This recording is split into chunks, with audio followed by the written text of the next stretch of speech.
Hello, everybody. Welcome back to the College Town Podcast. My name is Derek DeBurger. With me, as always, is Sam Roth. How we doing, guys? With me. It's our show together. Yeah, how about that? It's not Derek and guest. Oh. Anyway. All right. So, in this episode, after you like and subscribe, we talk about the college tournament, NCAA tournament for college baseball. The super regionals are set, which teams we like, which teams are surprises that they got there. We talk about the coaching carousel for college baseball. Of course, we talk about the NBA draft deadline, the deadline to keep your name in the draft or remove it and return to college, what teams that affects the most.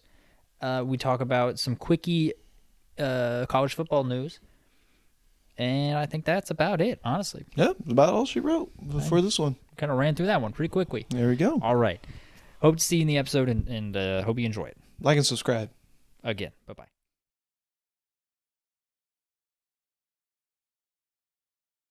Hello, ladies and gentlemen. Welcome back to the College Town Podcast. First things first, we have a bit of news to get out of the way. Contributor to the College Town Podcast, Jacob Bates, has just been hired as an assistant coach. There you go. At the Division III level at Hanover College in Indiana. So how about that? Congratulations, Jacob. Yeah. We're proud of you. Shout out to Jacob. Absolutely. Excited about that. And it is Hanover, college sports related. Hanover is a solid program at the D3 level. Mm-hmm. So it's a good job. There you go. Yes. Now moving on to the other news that people are more likely to have heard about. Sorry, Jacob. But, so, I mean, we talking about the Super Regionals? Go for it. You want to talk about first? Let's do it. The Supers, they are set. Yes, the regionals played out. It was pretty good regionals. There were I think 3 4 seeds that played in regional finals. Georgia Tech, UConn, and Georgia Tech was a 3 seed. So was UConn. Yeah, that played in. There were 3 4 seeds. Oh, my bad. 4 seats. Apologies. Yeah, it was Evansville, who won and moved on to the Super Regionals. Southeast Missouri State, right? Southeast Missouri State and Grand Canyon.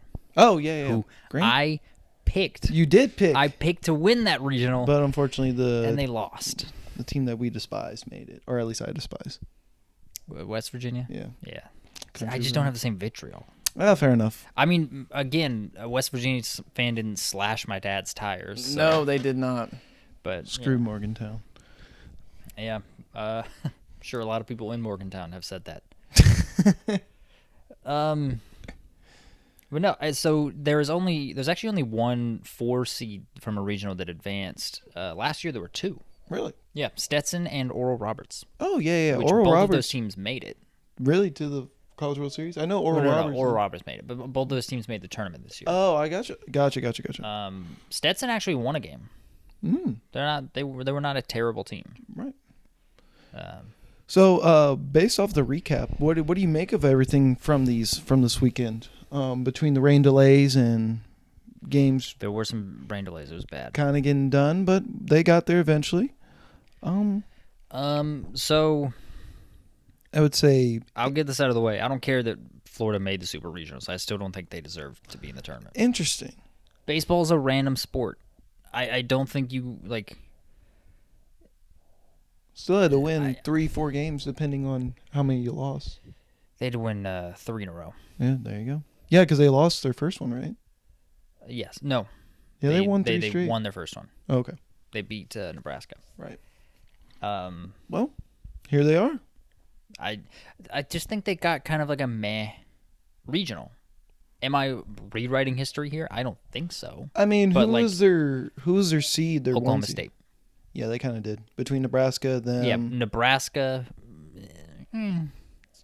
Oklahoma State. Yeah. And then whoever the 4 seed was.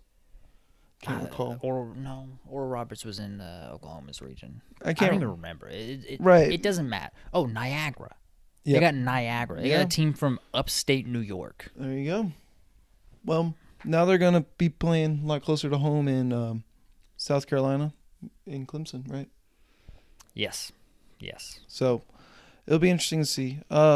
Only the 5 seed lost in Arkansas, which I predicted. yeah, I predicted. didn't really have the bats there. It's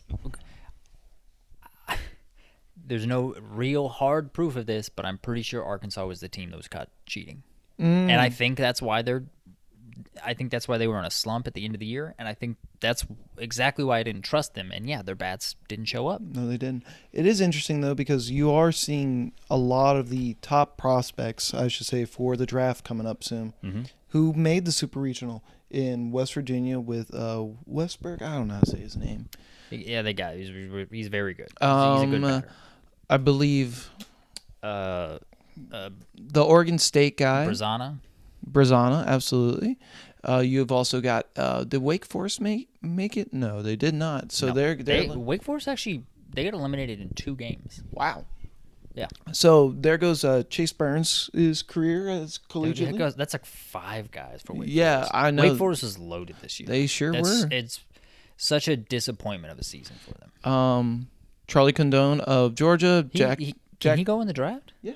I thought he still had another year left. No, he and Jack Caglione are like considered like the top 2 along with Braza.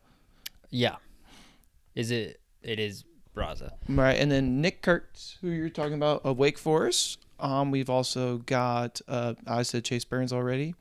Hagen Smith of Arkansas is done. Did East Carolina move on? They lost. They lost to Evansville. So there goes their right-hander in. Good. That was a good game, by the way. Good elimination game.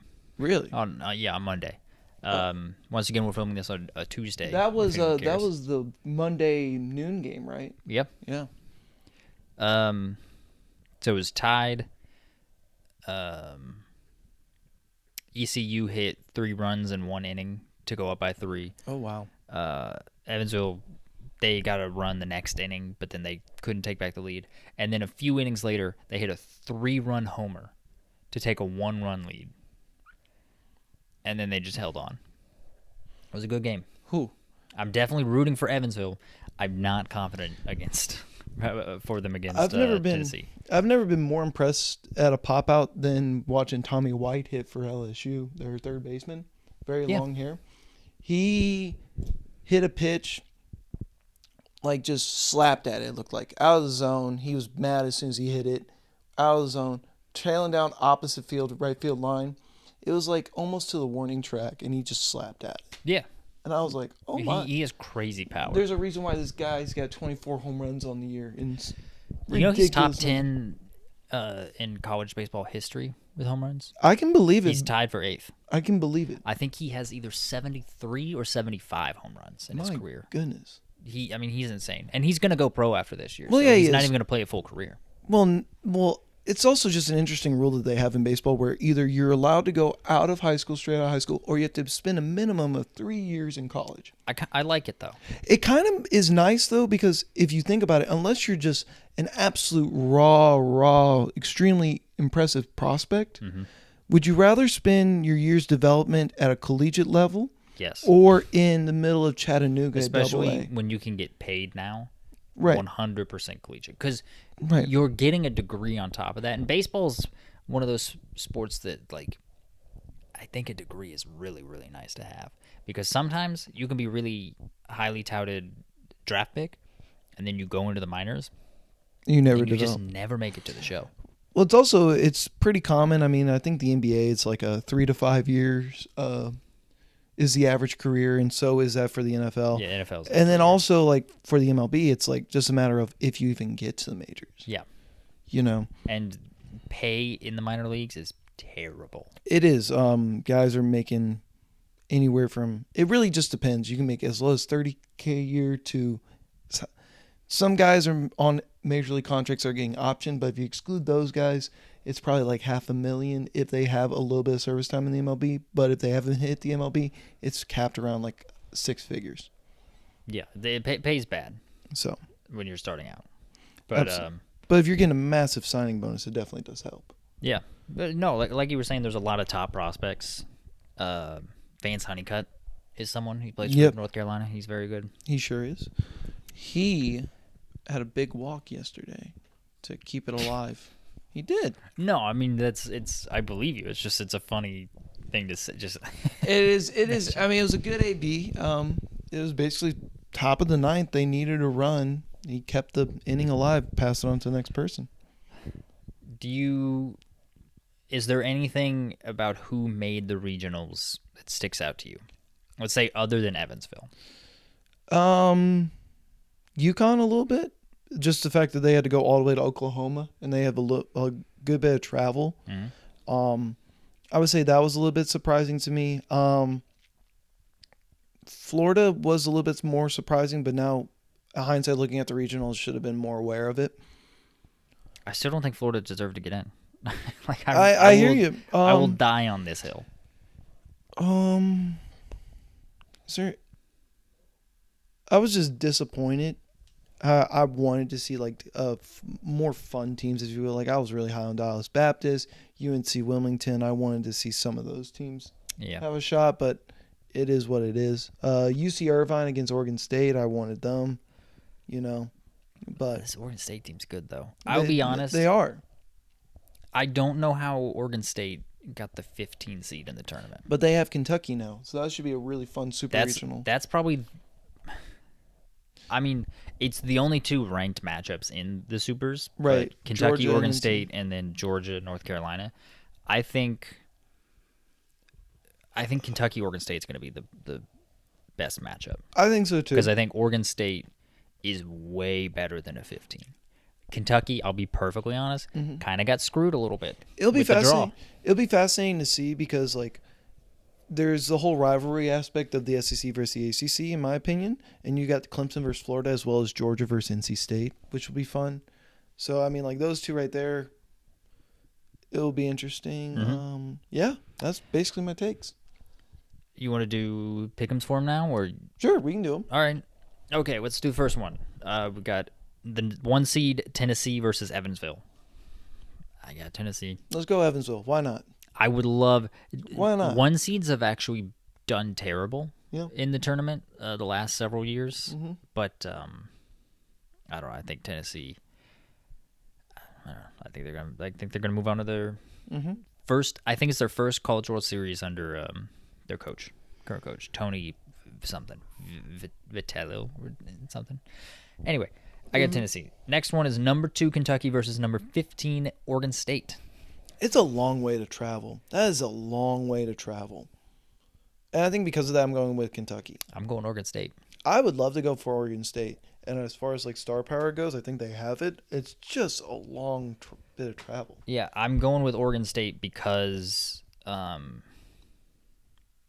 can bat. Kentucky can't too. Kentucky's a good team. They can slap the ball around. They sure can. But Kentucky's pitching is not incredible. For a top team like that, they don't have incredible pitching. Pitching is what wins you games in the tournament. Sure does. And I just don't think Kentucky is on that level. So I'm going Oregon State. Mm-hmm. Again, Kentucky got screwed with the seeding here. Oregon State is much better than the 15th best team in this tournament. Yep.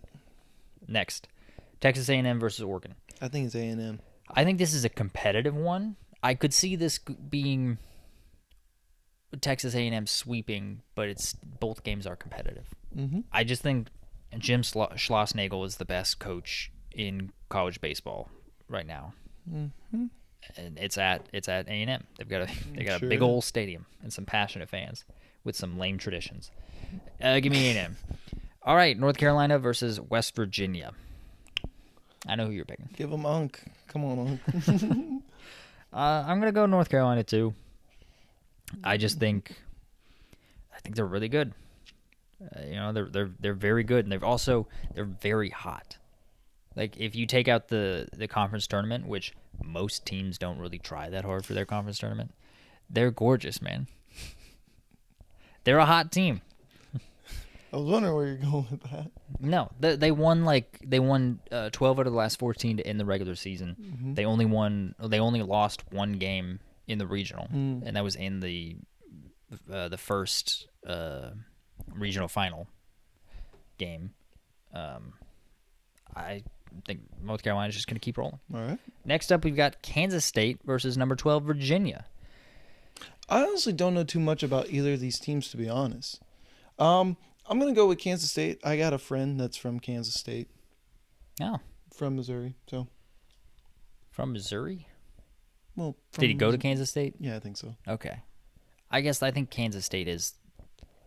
I'm not sure. I think honestly. it's in southeast Kansas. It might be. Which is a desert. Fun fact. Really? Yeah. There's a desert in the Great Plains? Yeah. Huh, more you know. But I'm going to go Kansas State too, just because Virginia is really good. I'm high on Virginia. I have been all year. Their pitching is just inconsistent. And Kansas State has good pitching. It's kind of the opposite when you talk about the batting. Virginia is a much better batting team than Kansas State, but I'm just going to go with Kansas State here.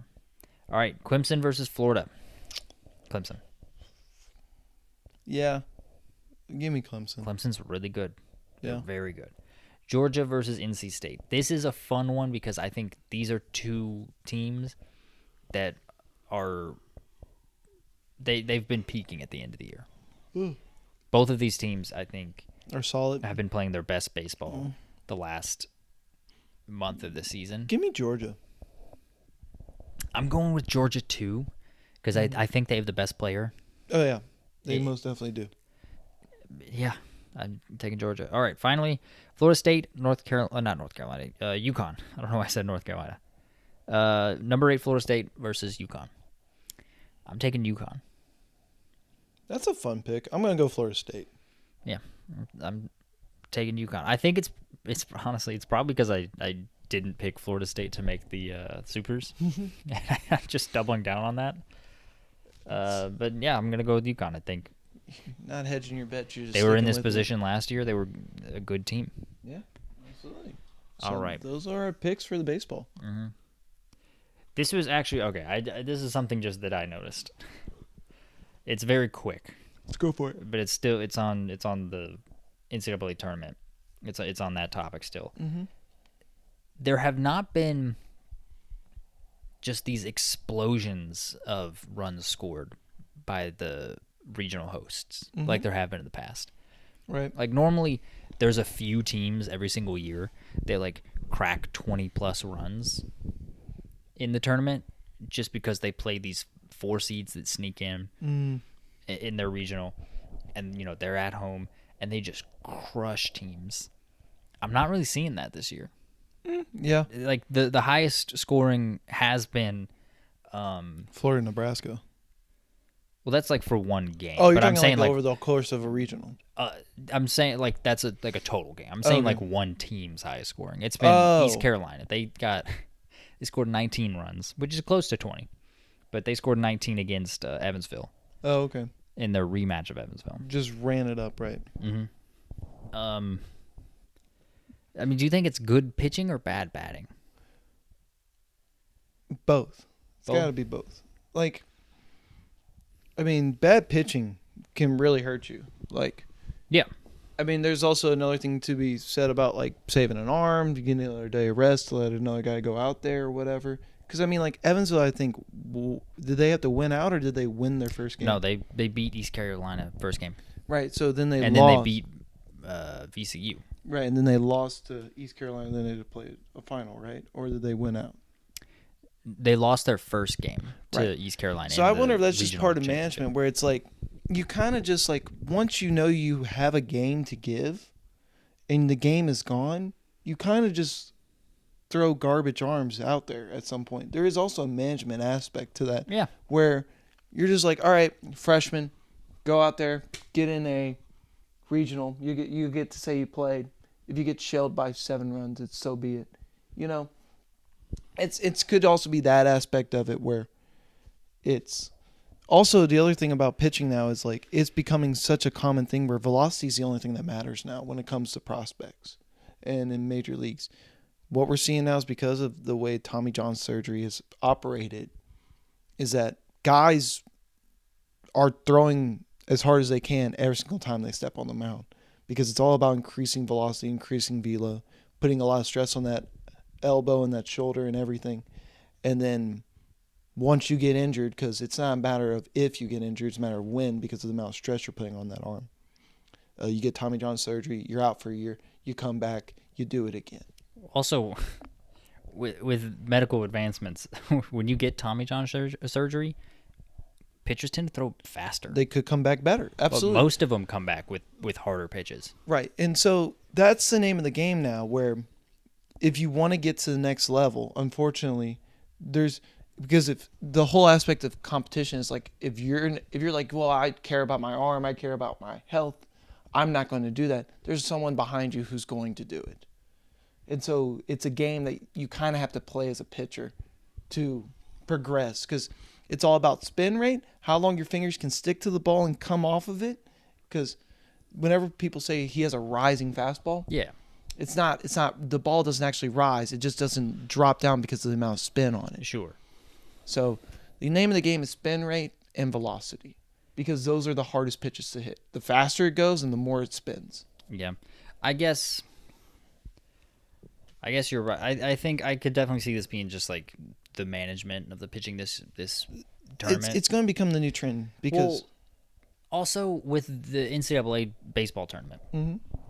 if you lose your first game of a regional, yeah, you only have a 7% chance to move to the supers. Right, it's a win or go home situation. You have a 93% chance to win the super regional if you win your first game. Right.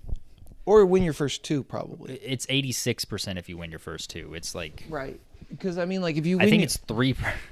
Because basically what you're doing is it's very bad. If you don't win your first game, you're doubling the amount of games you have to play, more or less. Potentially. Yeah. So, I mean... Close to double. You can add 2. Also, just the way that... Looking through, like, doing the top 25s this year and everything, and looking at the stats of all these players, a lot of colleges and the way that they operate is that there's only really, like, maybe 3, maybe 4 starters on a college team. 3 is, like, what I seem to see as the average. Because when you look at games and you look at the starters, like, just give me a team. Central Florida. Central Florida. UCF. UCF baseball stats. Yeah, I mean, that's the thing is you do only have 4 starters. And the thing is, one of your 4 starters is a weekday starter. Typically, that's a bullpen guy. Right, so we're going to look at pitching, and then we're going to go over here to games started. Okay, they kind of got like 4, because maybe 5 if you really want to look at it, because like these ones I don't really count. But like they have 16, 14, and 10, and then they have a 9 and a 6. But if you look at it, their 2 best guys have the 2 best ERA. Those are probably their Friday and Saturday starters. Right, and they played 16 games. One of them starts all 16 games. So, I mean, like, it's very weird as far as, like, if you were to compare collegiate baseball to professional baseball. Oh, it's a different sport, it's kind of. Totally different as far as the pitching aspect goes, because it's like you don't have a 5-man rotation. Why? Because you're also not playing every day. So, like, the rest, you don't really need... You don't need it 5 as much. guys rotating. Well, that's also why weekday games, Mm-hmm. sometimes you get extremely fluky losses, because a lot of times coaches are just going out there and they're just like pitching junk from the start. Well, why does a weekday game matter less than a weekend game? It's because of the quality of the pitching. A lot of coaches go out there and they throw junk, and you'll get this a lot on both sides in one game. Like both teams will be doing this. But why is that? Wouldn't one game just have the same amount of importance as a weekend game? No, because it's not attached to a series. Interesting. A series win in college baseball during the regular season is viewed higher than a weekend game. Even if it's like you go 2-1 against Notre Dame, who was not good this year, versus getting a weekend victory against like Georgia. That's a good win against Georgia. But a series is more important. So a lot of times you'll see like weekend games or weekday games where the score is like 11-9 because both teams are just throwing out junk, and they're like, all right, let's see if we can just out-bat these guys. Right, exactly. I mean, that's kind of what it comes down to. It's just a different game. That was a long thing I didn't expect us to go on, but it's good. All right. You want to talk about the coaching carousel? Because that's the last bit of baseball news. So Might as well, yeah. Yeah, let's stick with momentum. Coaching carousel has started for college baseball. There are 4 notable openings as of now. What's today? June 4th. 4th. 4th when we're recording this. 4th when it comes out as well. Yep. Coastal Carolina's coach Gary Gilmore retired Mm-hmm. upon them losing in the tournament, and they already have his replacement. It is Kevin Schnall. So that's a pretty good job, but it's also already filled. I think they saw this coming for a long time, as though They got it lined up. They had a plan in place. Same thing is going to happen with West Virginia once they're eliminated from the tournament. Their coach Rand Mazey I think I said that right. Could be Mazey. Go for it. He is set to retire once they lose from the tournament. And then again, they already have a plan in place, which is to promote Steve Sabins to replace him. There are 2 firings, though, that are interesting. The first is Long Beach State fired Brian Peters. Makes sense. Long Beach State, it's a solid program. Hasn't been good in a little bit. Yeah. They weren't good. They were pretty bad this year. And so But the Big West traditionally is pretty good at baseball too. Yes. So that is a good job. It'll be interesting to see who they hire, if they can get back to what they are normally. I'm kind of surprised I didn't see Cal State Fullerton on here, because they were awful, and that's a better program historically than Long Beach. Right. But yeah, so that's an interesting one to keep our eyes on. The biggest one, though, is South Carolina fired Mark Kingston. And that is after South Carolina made the Supers. Or not the Supers, the NCAA Tournament. I believe they lost in 3 games. Do you know the timing of the fire? Did he get fired after they made the tournament or after they got eliminated from the tournament? They got fired on Monday. Oh, wow. Yeah. So they fired Mark Kingston on Monday. So they fired him after they lost in the tournament. Gotcha. They beat James Madison their first game, then they lost to NC State, and then they lost to James Madison again in the rematch. Gotcha. So they were 3 games away from winning their region. Yeah. That's. I have to imagine that's going to be the best job opening. At the moment, yeah. I think it will be the best opening period. Right. I mean, it's a top tier job in the SEC. Yeah. Which is a top tier job. Be interesting to see. It'll be interesting to see who they go after, because it depends on what their AD likes. Because we were talking about this before we started recording. We did. There are some publications that when they're having like, oh, who should South Carolina hire for baseball? Some of them at the top of their list have Dan McDonnell, Louisville's head coach, and then some publications don't have him on the list at all. It's interesting. As a Louisville fan, how do you feel about Dan McDonnell potentially getting hired by South Carolina? Well, we haven't made the tournament in 4 years now? 3 years? 3 years? 2. Has it been 2? We made the Supers 2 years ago. Oh, wow. Really? Yes. Okay. The COVID year, we were the best team in the country.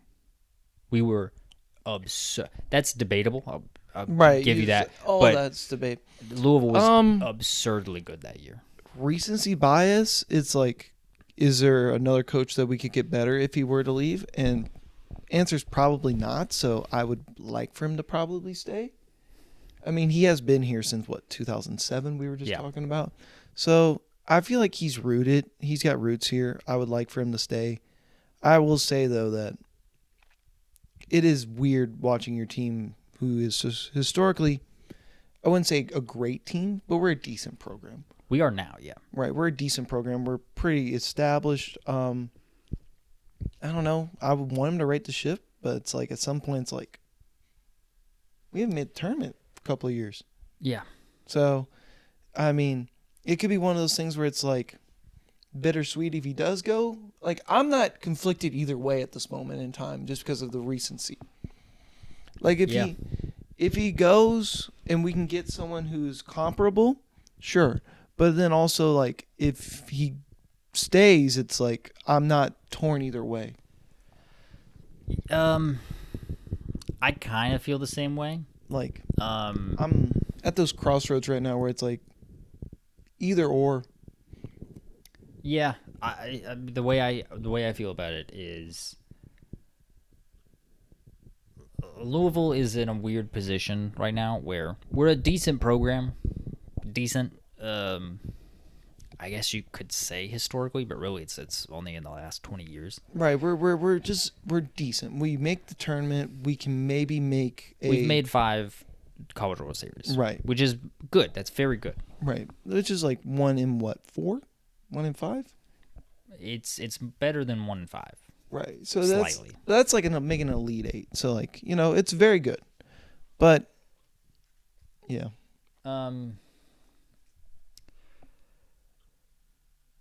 The thing though is I don't think that I don't think that Dan McDonald's adapting with NIL in the transfer portal. I don't think he uses it the right way. And so if they did somehow, if South Carolina's AD was interested in Dan McDonald and they were able to pry him away, which is a very tall task. Like LSU tried to get him like 3 years ago and he didn't leave for LSU. Oh, wow. So, which in my opinion, that's probably the best job in college baseball. It's right up there. Yeah. It's for sure up there with like. I mean, that and like Texas. For baseball? Yeah. Really? They have the most tournament appearances of any team. I mean, yeah, but I also just look at like, I mean, I wonder what facilities are like. I can't really comment. Stanford's a really good one for baseball. I would think Vanderbilt is the place to be. Like if you could No, Vandy got good the same time Louisville got good. The only difference between Vandy and Louisville is that they won a couple college. I'm not talking about like on the field, like sure, like, but you can be a coach. Like it's about what is at your disposal as far as like facilities and NIL and all those aspects. I mean, there is something to be said about pedigree, but it's also like if you're going to a crappy gym with pedigree, it's like, do you really want to go there? So it's like, I look at like I've seen footage of like Vanderbilt's facilities in baseball, and they're heavily invested, and they have former MLB players. Yeah, but so is LSU. I would say Vanderbilt is a more sought after than LSU because Vanderbilt is viewed as a baseball school. Yeah, Vandy is a baseball school, but LSU has a longer history. Like if I was longer history, more in NIL. Yeah, I would. If it was between me, if it was me being offered both those jobs, I would probably pick Vandy. I mean, I get that, but no, it's a difficult task. But it's like Dylan Bertan's there. So I would not be torn up. If what I'm saying is I would not be torn up inside if Dan McDonald did leave for South Carolina, because in my opinion, I think he's a little bit of a dead man walking. Because a lot of people are transferring out of Louisville because there's a really bad year, and I just don't have the faith in him to bring in transfers to replace that. Gotcha. And so the way I look at it is I think it's an inevitability that we have a terrible year next year, and he loses his job. Could happen. And if that's the case, why not get paid to lose him and then bring in someone else? Bringing us. Are you telling me Dan McDonald's turning into a Scott Satterfield? I think he's turning into Dabo, is who I think he's turning into. Fair enough. So, other people, if you're South Carolina, to look at, I would look at, I would seriously consider Texas A&M's batting coach. The hitting coach, because I love the way Texas A&M hits. I love it. They're patient. They draw out at bats. They put pressure on opposing pitchers. And especially if you pair that with good pitching, that's incredible. But even if you don't, if you have like average to subpar pitching, drawing out opponents' at-bats just puts pressure and adds pitches to them, and it makes their pitching worse simply because they're pitching longer. I love that style of batting. That's who I would look at if I was South Carolina. If Dan McDonald left for Louisville or South Carolina, that's who I would look at if I were Louisville. Also, the same reason I would look at, this is an interesting name. I would look at Dylan Lawson. He was most recently the hitting coach for the New York Yankees. They fired him, I think unjustly, but they fired him. So he is available. Actually, never mind. He's with the Red Sox right now.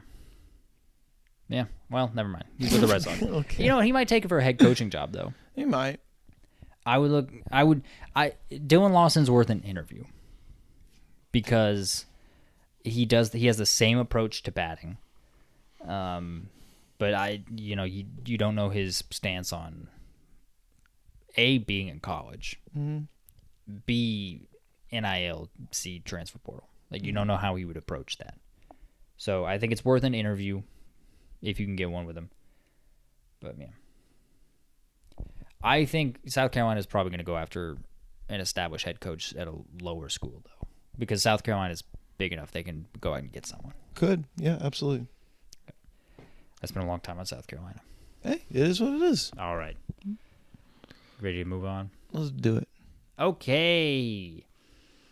Next up, you want to do the NBA draft? Sure, The deadline passed? Sure did pass. Yeah, we talked about it last week, Wednesday of last week. A lot of guys pulled their name yeah. out of the draft. May 29th. That was the last day to either keep your name out, or keep your name in, or pull your name out of the draft. And we got some notable names here. Alex Carabana of Caravan of UConn. He is coming back to UConn. Dan Hurley said in interviews that if he comes back, he could be one of the best players in college. Yeah, and I don't think he's wrong.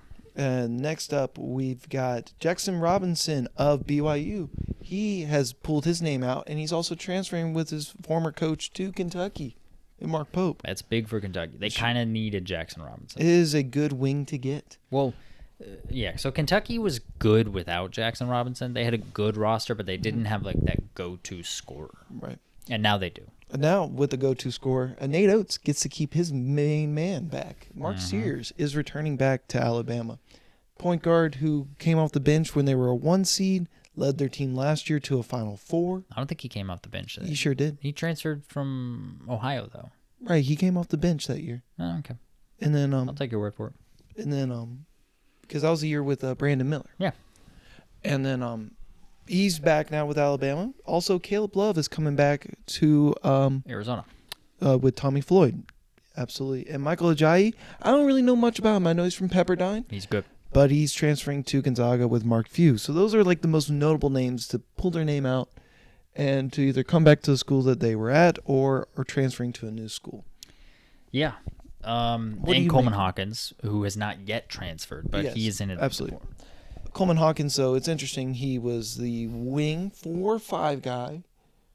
I think he played the 4. Could play the 5 also. He is obviously in the portal, hasn't committed anywhere. He is seeking a similar deal to Great Osaboro of $2 million is what the reports are coming out. It'll be interesting to see who can afford him or if he'll even receive somewhere close to that. I think he will just because he's, he's the biggest fish left. He is the biggest fish and left. I think we've kind of seen that, like, waiting is a lot of people's best bet, at least if you're trying to get a payday. Also, just teams become desperate. But also, it's interesting because I think that's there's a fine line to it, though, because it takes away your options because spots have already been filled. Yeah, but then also, there's limited options for you, but could be a higher amount of money. So it's like, do you go for the best fit for you and commit sooner, or do you wait and do you get the money? Depends. Depends on what you want. Absolutely. All right. Here's my question for you. Yeah. Looking at it from face value right now with Jackson Robinson being added to Kentucky. Sure. Who has a better roster right now, in your opinion, Kentucky or Louisville? See, I don't know. Who do you look at that you go, like, this roster constructed right now is better?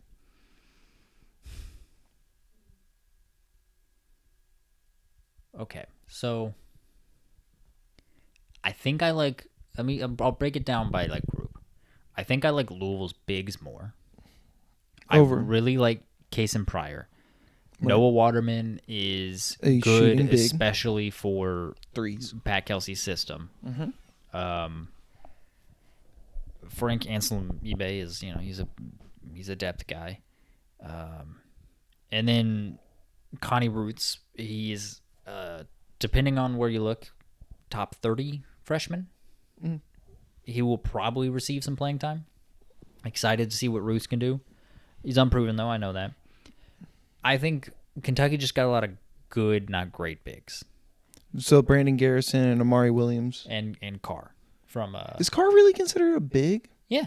Interesting. Yeah, Carr's a big. Derek Carr. I mean, Amari Williams was like a 3-time Defensive Player of the Year in his conference. I know, but it's not... I think they're good, not great. Where's he from? Drexel? I don't know. Yeah, somewhere like that. And then Brandon Garrison is from Oklahoma State. Yeah, which he has a super high ceiling, I'll be honest. He does. But what about Lamont Butler? They added. I think both teams are kind of... I think point guard is the weakest spot for both teams. Interesting, because Lamont Butler... He's a good defender. In a way, he kind of led a team to a Final Four, though. No, I don't agree with that. I think Jaden Ledee did. Well, yeah, Jaden Ledee and him, it's a 1-2 punch. Yeah, but Jaden Ledee's clearly the better player on that team. I'm not arguing that point. Okay. I don't think he led them. Fair enough. He's a very good defender. Offensively, I think he's limited, which is weird for a Mark Pope team. Right. Otega Owen of Oklahoma. I mean, that's good. Wing. Kobe Bria, the number one. Yeah, no, I'm three-point saying wing. Kentucky's, I think, better. All right. They've got Kobe Bria, lights out shooter. Right. Kerr Carissa, lights out shooter, and then now Jackson Robinson, who is going to be their go-to scorer. And then potentially they have one spot left. They could potentially go out and get someone like Luka Poplar, who I love his game. There you go. I don't want Kentucky to get him because I love his game. All right. But right now you're leaning more towards Louisville in that aspect. I really don't know. I mean, like, so here's what's great about it, in my opinion, is like, at least as a Louisville fan, is like it feels like the Louisville-Kentucky game from this perspective of what I think is also just the unknowns that we don't know about either team, is that this game is now relevant again. Yeah. Before it wasn't for at least 3-4 years. It's like 4 years. Due to part on Louisville's side. And Kentucky. Kentucky was trash, I mean, if we're being honest, like the end of Mac and all that stuff, then going into... The last time they played with Mac as the coach, though, was way back. Won. Right. That was in 2020. No, I'm trying to just get like the end of Mac's tenure to before Kenny Payne and the interim coaches. Kentucky's on a 2-game winning streak against Louisville. Right. Both of those were Kenny Payne. Right. Before Kenny Payne... Who was it? It was Mac. Okay. They beat Kentucky. I also just look at it from the perspective of like as far as like TV goes. Like no, it has not been good TV for like 4 years. Let me years. put it this way. Mark Pope is like Mr. Kentucky or wants to be Mr. Kentucky. He wants to be that guy. And then you got Pat Kelsey on the other side, who is, for lack of better words, crazy. Yeah. That's what you want in a coach. But he's like a good crazy, It's like either you love him or you'll hate him. It feels like. Yeah, he makes coffee nervous. And so this rivalry, I feel like, is going to be brought back again because of these two hires. Sure. And so also with the transfer portal, at least as a Louisville fan, you now got hope. And hope can be a fun and scary thing. Yeah. For what they can be. Yeah, so not fully answering your question, but go for it. Parlaying that into what we got in our notes here. What team do you think improved the most by who decided to return to school? Oh, it's got to be Alabama. They got their point guard back. They got their guy back. Yeah. Arguably like top 10 player in the league last year across the nation. Yeah, Mark Sears is that good. I agree with you. I think they went from being like around that 7 to 9 range without him to being like the 1 to 3 range. They could be a contender again. Absolutely. Yeah. It's Caleb Love is a good player, but he doesn't like move the needle for me. I think it definitely makes Arizona better. They've got a go-to scorer. 1,000%. Who he's not super consistent, but when he's on, he's electric. The problem with Arizona is I think they lost so much around him. They lost Kyron Boswell and Ballo. Ballo. Yeah, Omar Ballo. Is Pele Larson back, or was he a senior? The Swedish guy? I actually don't know. I'll look at it because I feel like they lost a good bit. But no, I think it's gotta be. It's gotta be Alabama. Who improved the most? He was a senior last year, so are COVID years still a thing? Yeah. Okay. Yeah, he's got a COVID year. He could be back. I don't know honestly, because if he's back, that would be great for them. But yeah, no, I think it's Alabama without a shadow of a doubt. 1,000% it's Alabama. All right, that's okay. Some other draft news is that Bronny James. There's a rumor, not substantiated, but it is a rumor that Bronny James is only working out for the Lakers or the Suns. Yeah, that sounds about right. Only he's been invited to multiple workouts, but he's only accepting the Lakers and the Suns. Why? I think the idea is so. I mean, he's been in LA since like middle school. Right. The way I look at this is basically LeBron has made it his goal that he wants to play with his son before he retires. Yeah, he has said that. LeBron is currently a free agent. Can be. There's a player option. He hasn't accepted or declined it yet. I think that'll obviously free agency comes after the draft. Yes.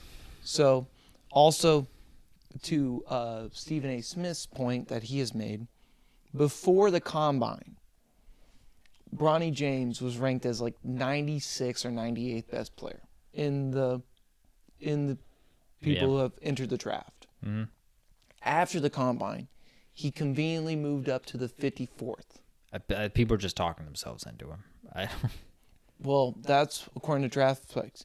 Who has the 55th pick in the NBA draft? What is it, the Lakers? It sure is. It could be a coincidence. I don't think it goes that deep. It could be a coincidence, but then it's also like, obviously, if you draft Bronny James, odds are LeBron is going to come to your team because he wants to play with his son. I don't think that's a guarantee, though. I don't think it's a guarantee either. I do think there are select teams like the Phoenix Suns, like the Lakers, like the there's probably some other teams out there who would draft Bronny and LeBron will come. Now, I'm just saying, does LeBron, KD, and Devin Booker make it work for the NBA? Now that we're getting a little bit off subject as far as like college sports goes, but those are the rumors that are coming out basically. Where I don't know. I think Bronny is a future role player in the NBA. Right. I would agree with that. He's just a small guard who really needs to be elite at three-point shooting to have a shot. Yeah. I feel bad for him ultimately because like it feels like his development is being rushed. Yeah. I mean, to go from a cardiac arrest this time last year. About August is when it happened. It was in August. It was like right before the season started. I thought it was like June. Okay, it might have been August. It was like fall's into summer. Yeah. Is when it happened. To go from that to then, because the plan all along, I bet for LeBron at least, not Bronny, but at least for LeBron was Bronny's going to be a one and done. He's going to get into the league, and then once he gets into the league, I'm going to play with him. I have my contract set up in a way to where I have an option for when he gets out of college. This has all been set up by LeBron. I don't think you're wrong. He's in a way to where he's very good at manipulating contracts. He's going very to. Good at that. He's like, I'm opting out of this contract. There's 4 years down the line. LeBron is a freshman in high school. I'm going to do the 4 years. By the time he's done being a freshman in college, one and done rule, I have a chance to play with him. I think LeBron will play with his son because that's something that he wants. Now, it's just a matter of, are teams willing to also just from the aspect of this draft class, it's been viewed as like a weak draft class. Yes. So why not just go get Bronny James, who is probably a weaker talent than, like, what is the gap between a top second round pick and a late second round pick this year. Why not just in the early second round go get Bronny? And you get LeBron. You get all the money that comes with jersey sales, and you get all the ticket revenue as an ownership and stuff like that. Honestly, from a financial standpoint, you get the Twilight career. You get the Washington Wizards or Michael Jordan with LeBron when you get Bronny, when you draft Bronny. That's what you're gonna get. Maybe. So I do understand it all, but like I don't know, ultimately I feel bad for him. And like I don't. Will this probably ruin his development and his career if he doesn't get time on the court? Absolutely. But will the GM make sure that he gets time on the court? Probably. Will he be the ninth man off the bench getting 10 minutes a game? Probably. Yeah. I don't know. Let's move on. I just don't think it's the best idea to like limit your options to 2 teams when you're being projected as in the second round. But it's also like he might know something that we all don't know. I think he knows a lot of things that I don't know. Exactly. All right. We want to talk about football? Let's go for it. All right, quick news, sad news. Staying sad, I guess, depending on how you look at it. NFL Hall of Famer Larry Allen, who played for the Dallas Cowboys, one of the arguably The greatest. probably the best tackle in history. He was a guard. He's a tackle. He played left tackle. He was a guard. Pretty sure he was a tackle. He was an offensive guard. Someone doesn't play Mutt Ultimate Team. He was a guard. Anyway, he was a guard. You're right. Died at 52, rather young. Yeah, died. I mean, his family said it was very, very suddenly he died in Mexico. Oh, wow. Like, he just kind of died. It's Dang. very tragic. No cause of death? No, they don't have a cause of death yet. Really? He played Division II football at Sonoma State. Which is kind of crazy that a guy of his caliber was at a D2 school. I feel like you saw that a lot more in the 90s. 90s and early 2000s. So that was far more common, because Steve McNair played at Alcorn State. Okay. He played at Sonoma State. Randy Moss played at Marshall, who was FCS at the time. Fair enough. I mean, yeah. There's some very good players who are very good at a D2 level. Yeah. I think Kurt Warner played at, was it Northern Iowa? Kurt Warner, Northern Iowa? Yeah. He played at, I think, a D2 school. D2 or FCS, I'm not sure. But not high school, college, but. Yeah. No, it's Northern sad. Iowa. Yeah. University of Northern Iowa. Wow, I nailed that one. It is a D1A, known as a football subdivision college. Interesting. FCS. Yeah. So I don't know. There's not really much to say about that. My dad's a Cowboys fan, so. Oh, you. Okay. This is a side note. Sidebar. He's a Cowboys fan. Ew. He's a Red Sox fan. That's not as bad, but what? And he's a 76ers fan. Does your dad realize that, like, the cities that he cheers for, like, hate each other? Like, does he realize Philly and Boston don't get along like that? Yeah. I think he knows. So, like, I'm trying to, like, usually, like, people become fans of teams in, like, their childhood, right? Yeah. And then they're like, oh, this team's really good. So, like, I don't know your father's age, but. He's 58, maybe. Okay, so he's like my parents' age. Actually, might not be that old. So was he just like rocking with Dr. J and Moses Malone? Dr. J is exactly why Okay. he likes the 76ers. The Okay. reason he likes the Cowboys and the Red Sox is because his brother, my uncle, is a Steelers fan and I think a Yankees fan. What the And he hell? just picked their rivals because he thought it was funny. So your dad's a little shit. A little bit. A little bit. Oh my goodness. Okay. All right. Learn something new every day. Moving on from that. I know, right? We've got the Ivy League has announced their 2024 schedule on ESPN. I think they're playing 5 games on ESPN.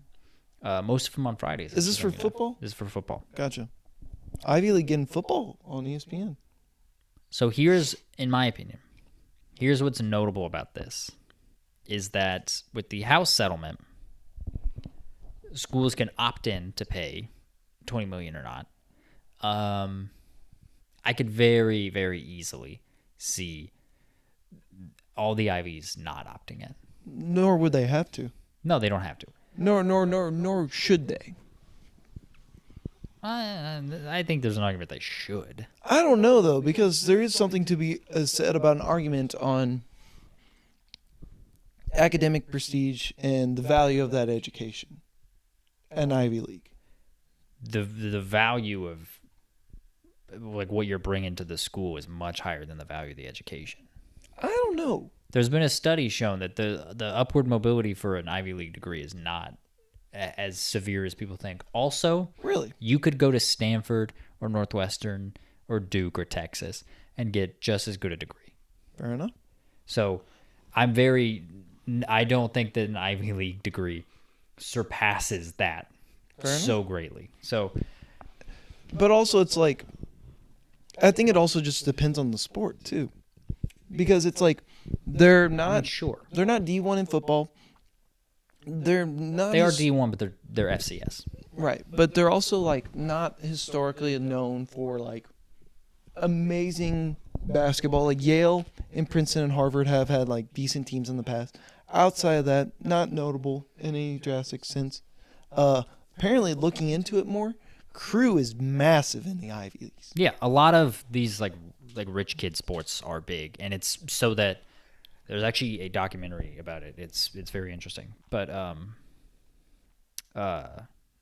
basically the reason why sports like crew and lacrosse are huge at Ivies is because that opens up a scholarship. Not a scholarship spot because the Ivy Leagues don't give scholarships, which is stupid. But it opens up an admissions slot for a kid who is like guaranteed to have a rich parent. I see. Because if you're a Division I recruit for crew, your parents are rich. You go to a wealthy enough and affluent enough school to where there's a crew team. Right. So that's why they have crew teams. That's why they dominate in crew. It makes sense. Yeah. That was a sidebar. But Sidebar. the reason I think this is notable is because because there's still a lawsuit working its way up the courts that deals with our college players' employees. Right. If the finding of that is that they are employees, right, then labor unions, but also you're gonna have to start paying players. Yeah, you're gonna have to start giving them benefits beyond just a scholarship, which the Ivy League doesn't even do that. So I'm wondering, is this a move? I was thinking about this before, and then I saw that they were scheduling games on ESPN, which is not abnormal. They do that, but right. I think this is more than normal for them. This is more games than normal. Are they trying to increase their revenue, their TV revenue, for this potential? Because currently they're in the FCS, but they don't participate in the playoffs. Their claim is that it's like, oh, well, the playoffs are during finals, so we can't do that, or students need to focus fully on finals. It's like, okay, weird. But let's say they go up a division to FBS, where there's more money. Bowls aren't during finals. That's after finals. Right. So you could go to FBS and like not disrupt finals schedule. It'd be interesting. Plus, that would be where more money is. I guarantee they could get into the FBS, especially if they all win as a conference. Oh, yeah. Like, if the Ivy League went from an FCS to an FBS conference, boom, they're in there. They're probably going to get a better TV deal. Yeah. And so that'd be kind of cool to see Ivy in, like, bowl games. Yeah. I think they'll be terrible. I think they would be awful. Right. Because I think... Or do they increase their level of recruiting? I think they increase it, but not by much. But I'm just curious if that's... I'm speculating here, but I'm curious if that's like if this is the long play for the Ivy League. We'll see. Because it's one of those things where, like, do you increase your revenue or do you go the exact opposite where you're totally against it, and so you necessarily don't want to deal with it, so you just eliminate it. Because I feel like Ivy is in that unique situation where they could be one of the colleges or universities that like cuts costs like because of having to pay players and stuff like that. Where I can see it. But also it's like it could be one of those schools where they don't necessarily have to opt in because there will still be players that want to go there because of the academics. Or just seen as like the prestige of it. Sure. So, but and also if you're just not trying to be competitive and you just want to have it as another aspect of it. Yeah. But I don't know. Yeah. It was some speculation on my part. So the not wheels bad. are churning. Right. Next up, we have EA via their new football game coming out in July. They've got the feature in the game of like best home field advantages. Right, you got the little squiggly lines on the game. Yeah. I'm actually kind of upset at them right now. Why is I found out the platform that I play on, it will not be on Well, what's that? PC. PC? It's only going to be on PS5 and the Xbox Series X. So the newest consoles. I don't have either of those. I don't either. I'm not buying one for that. I'm not buying one either. Anyway, yeah. According to EA, the best home field advantages are LSU, Penn State, and Georgia. Okay. Do you agree with that? I mean, like Penn State, whiteout, it's hard to argue that's not like the biggest game of the year. It's also the second biggest college football venue. Behind the Big House? Yep. So, Which I think makes it the second biggest in the country because NFL stadiums are not as big as some college stadiums. I mean, like Penn State, yes. Death Valley, yes. Georgia, based off of the way they've been playing, I can see it. I'm just trying to think of like other notable like honorable mentions maybe. Like as far as like tough places to play. Auburn, honestly, they have a good home field advantage. Mm-hmm. I think they play much, much better at home than on the road, even though they lost. But it's like do New you Mexico throw State. in like I just think of like big time programs like Clemson, Oklahoma, Texas, Alabama. Like are they better? Like when you think of like home field advantage though, like first thing that comes to mind for me is the whiteout game. Like that is Yeah. Like I remember them playing Sheck West against Michigan, and I think everyone remembers that. And Michigan had to call a timeout first play of the drive, first play of the game because they couldn't hear the play call. Like that is ridiculous. As far as like, I mean LSU, it speaks for itself. And Georgia, I think is like probably lesser than those two in my opinion. I agree with that. But like, it's definitely. Off the top of my head right now, I can't think of any other. I mean, Virginia Tech is a fun one When too. when they have a good team. Yeah, when they like are rocking, that place is Rocking. difficult to play. It is, but that ebbs and flows with how good the team is. Yeah, which has honestly, Nebraska is interesting because no matter how bad they are, they always sell out. Well, technically, they. I know. They didn't fill the stadium one time, but they some donors, they buy up some tickets. All right. It's interesting. Yeah, I would say LSU, Penn State. I have no argument. With Yeah, that I don't either. at all. Georgia, it's interesting. Yeah. Like I think the Swamp is comparable to Georgia. It just depends on how good the Yeah, I team do too. is. I agree with that. So like, So what about like, Florida State? Utah's a pretty tough place to play at too. Florida State with their Tomahawk. Yeah. Utah's a tough place. Yeah, Utah, I swear, what? sleeping giant. I think they're gonna. they could be pretty good this year. I think they're gonna own the Big 12. As long as Ken yeah, they Whittingham are. is there, I think that's the conference runs through Salt Lake City. That's how I feel about it. Kyle Whittingham, Cam Kyle. Rising. Is it Kyle Whittingham? Kyle Whittingham, I said head coach. Ken Whittingham. You combine the head coach and the quarterback. Oh, I said Ken, not Cam. Oh, Kyle Whittingham. yeah. He'll be there. He's the head coach. Why wouldn't he? I'm just saying, like, how old is he? You He's got some grays, but he's still pushing strong. How do you spell his name? There we go. Whittingham, yeah. He's 64. He's rocking. He's rocking. He's got a few more years. Everyone's rocking. All right. Next up. This is our last bit of news today. Sticking with football, Netflix is closing in on a deal with the SEC to do a documentary series. Very, just like their, full swing Drive to Survive. Yeah. So F1 behind the scenes, Drive to Survive. Full swing is the PGA Tour behind the scenes. They're very, very popular, and also they increase the popularity of the sport as well. Yes, they do. I'll say at least Drive to Survive is how a lot of Americans got into Formula One. Yep. Full Swing is a very similar one to it. They also have like a tennis one I know as well. I forget what that one's called. I will definitely watch this because it gives a deep dive. I wonder how they're going to do it because of college athletes, but the way they do it is like they don't necessarily tell the whole story. They tell it a very dramatized, however you say it, story. Dramatized? No. Yeah, I can't say the word. Dramatized.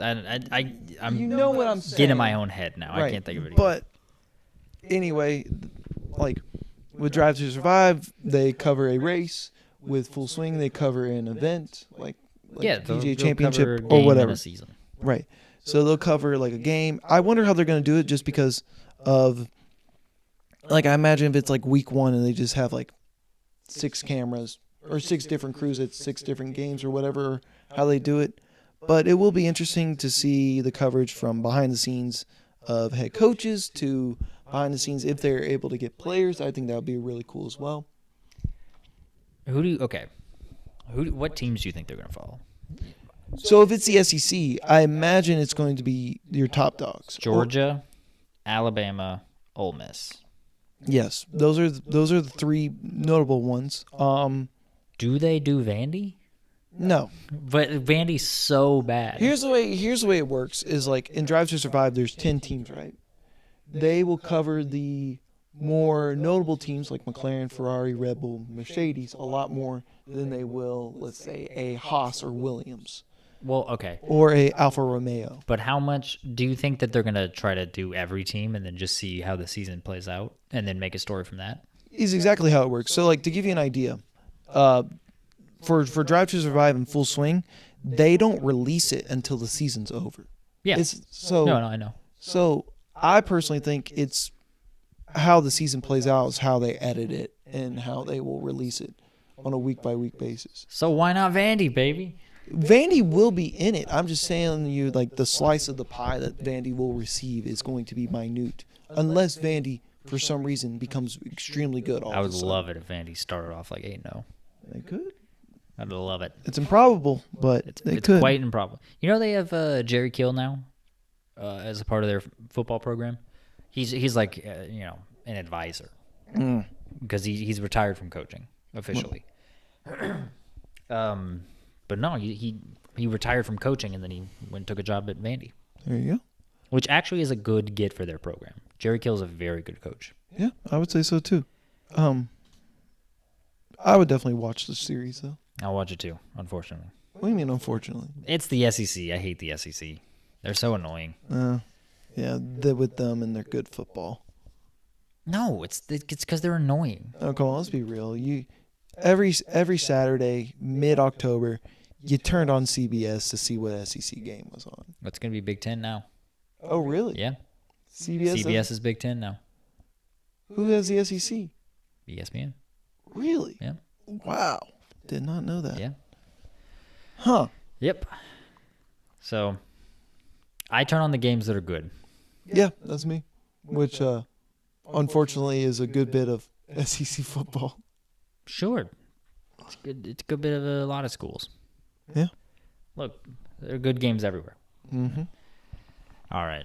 I mean, is there anything else we got or no? Not really, no. Okay. Well, that's our episode. We'll come back at you next week. Sure when will. The College World Series is set. I believe it'll be set. I'm not entirely sure. By Tuesday, yeah. Should be. I don't know. We'll see. All right. Thanks for watching.